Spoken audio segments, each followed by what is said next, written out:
राजस्थान के इस क्राइम को सुनने के बाद आपको भी शादी पर से भरोसा उठ जाएगा। रिसेंटली राजस्थान के गंगापुर में एक कपल की नई नई शादी होती है। कपल का नाम था आशीष और अंजलि और शादी के कुछ ही महीने हुए थे और दोनों हनीमून से वापस आने के बाद एक दिन दोनों हस्बैंड और वाइफ बाहर कुछ ताजी हवा खाने के लिए दोनों घर से बाहर निकलते हैं। लेकिन उन्हें क्या पता था कि ये छोटी सी वॉक उनकी जिंदगी की आखिरी वॉक बन जाएगी। और अचानक से एक ट्रक आया और उन्हें टक्कर मार दिया और टक्कर इतना तेज था कि हस्बैंड की तो स्पॉट पे ही हो गई। एक्सीडेंट के तुरंत बाद अटैकर्स वाइफ की ज्वेलरी और हस्बैंड का फोन भी छीन लिया और उसके बाद वो लोग वहां से फरार हो गए। और सवाल ये था कि अगर ये सिंपल था तो वो लोग इन दोनों को लूटपाट क्यों करते हैं। मतलब अगर किसी से अगर गलती से भी हो गया या फिर जानबूझ करके अगर वो करता है तो वो सामने वाले को लूटपाट क्यों करेंगे। वो तो सिंपल एक्सीडेंट करने के बाद या तो भाग जाएगा या फिर उसको हॉस्पिटल भाग के लेके जाएगा। लेकिन ऐसा कुछ नहीं हुआ, जिसके कारण से पुलिस को कुछ शक हुआ और इन्वेस्टिगेशन शुरू हुई और पोस्टमार्टम रिपोर्ट में एक शॉकिंग डिटेल सामने आई। आशीष के गले के ऊपर कुछ अजीब से निशान थे, यानी जानबूझ करके किसी ने उसका गला दबाया होगा। यानी ये कोई हिट एंड रन केस नहीं था, बल्कि ये प्री प्लान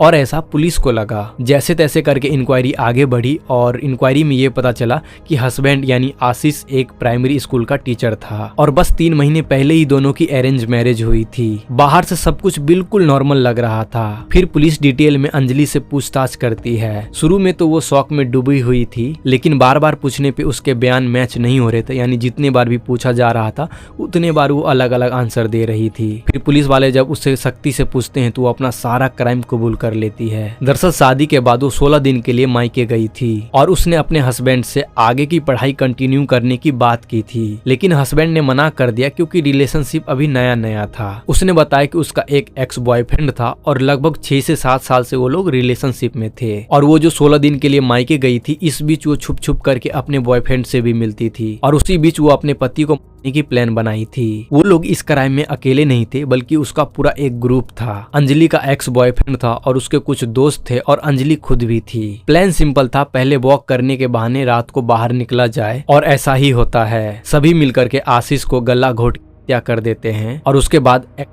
और लूटपाट का नाटक किया ताकि लोगों को ये लगे कि ये एक और लूटपाट का मामला है। सिर्फ 3 महीने पहले दोनों की शादी हुई थी और इतना बड़ा धोखा। एक तरफ हस्बैंड शादी के बाद अपने मैरिड लाइफ की प्लानिंग कर रहा था और दूसरी तरफ उसकी पत्नी उसकी प्लानिंग कर रही थी। आखिरकार किसी इंसान पे भरोसा करे तो करे कैसे। बाकी दोस्तों, आपका इस केस के ऊपर क्या राय है, नीचे कमेंट सेक्शन में अपना राय जरूर बताइएगा।